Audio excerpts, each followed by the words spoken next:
Hi, and welcome to this week's look at the major news stories that have affected the market so far. Now, obviously, we're going to start with, and it's going to be a common theme through these, some geopolitical concerns that have broken in the last week or so. And we're going to take a look at how the markets reacted first thing at the start of the week. We're also going to be talking about the fact that some markets are definitely awaiting the US inflation data that's due out Thursday afternoon. We'll take a look at how the E-mini S&P is faring at the moment. Obviously, we've spoken about that a few weeks ago. And finally, we're going to end with the price of gold and how that's been faring, again being fueled by some of the geopolitical concerns. So let's start there.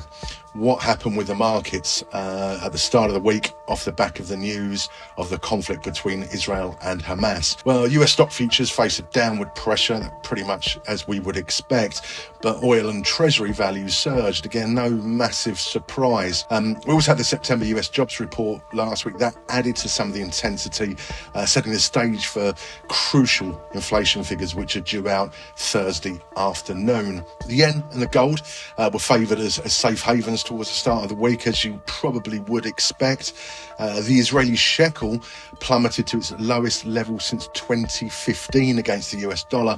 Now, whilst that's not the most heavily traded of pairs, and in fact you often struggle to find the shekel on some platforms, they are linked. There is a link between the shekel and the Nasdaq because of a lot of the sort of heads of some of these unicorn firms on the Nasdaq are themselves Israeli and based in Israel.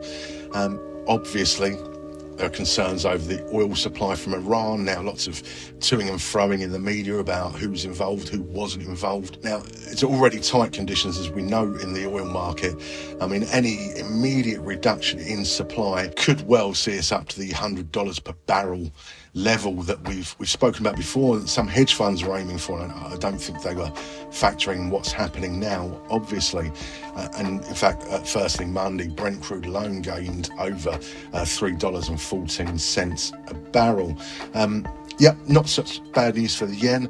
It certainly emerged as a primary beneficiary in terms of the currencies. The euro dipped versus the yen, something around the 157.37 yen to the euro level against the dollar. The dollar was down 0.1% against the yen, and at the same time the euro against the dollar, that was down 0.3%. But clearly shockwaves being felt through the markets, adding to volatility. There was already some volatility in the market, as we know, but these types of geopolitical concerns will spur volatility onwards and upwards, I would think. So don't forget your risk management techniques. Now, on top of obviously everything that's going on, we've also got the markets awaiting the US inflation data that comes out Thursday afternoon. Wednesday saw the major currency pairs trading in a fairly narrow ranges. Inflation is still a key driver at the moment, as we're fully aware. Positive data on the US producer price index for September came out, and publication of Fed minutes did not really contribute to any increased volatility. Again, primarily we think because the market is waiting for these inflation figures. We know the impact that inflation figure may well have. What's it doing in terms of some currency pairs? Well, dollar CAD, a sharp decline since last week, found strong support in these 1.3600 to 1.3570 range. We've seen some alligator lines on the daily time frame. A rebound from here could well return the price to, say, 1.37 the figure, 1.3780, but a move below 1.3520 may see us fall further to 1.3415 and subsequently 1.3370. So that's the dollar CAD. What about the pound against the dollar? Well, that showed some moderate growth on Wednesday. Nothing to get too excited about. Buyers retested the 1.23 level and strengthened a little bit above this. But there's no real confident upward dynamics in play at the moment. Again, a little bit of easing off and a little bit of waiting to see what happens. Gold against XAU USD, gold against the US dollar, temporary weakness in the dollar, and obviously aggravated geopolitical situation contributed to a pullback in precious metals, a little bit. But using the chaos trading strategy in this pair, so XAU against USD, we observed development of a reverse bullish bar from around October the 6th. Now, move above 1.890 to 1 1,900 could contribute to medium-term growth re-emerging. A rebound from current levels could return the price to sort of 1,830 to 1,810. Again, it really is going to be key. The figures that are out Thursday afternoon, inflation from the US, keep your eyes peeled. So obviously we've mentioned the geopolitical concerns, the dollar, easing off slightly against some of the other currencies, the yen being a safe haven. Let's have a look at some in the index now, and the E-mini S&P 500 is positive ahead of the earnings season. Now, as we've previously said in articles on the blog, the S&P chart was making bullish arguments, including the price has reached the lower boundary of the ascending channel, which is shown in blue on the chart. The RSI has fallen to a 12-month minimum. Now, Thursday morning, the S&P strengthened to near the psychological level of 4,400, and the news from Wednesday did contribute towards that. The PPI producer price index was 0.5% versus 0.3%, driven mainly by oil, which we know, given the current geopolitical situation, we could well see further increases in the oil price. And the fact that in the minutes a majority of Fed officials thought another rate increase would likely be appropriate in order to get inflation back down to its 2% target over the next couple of years.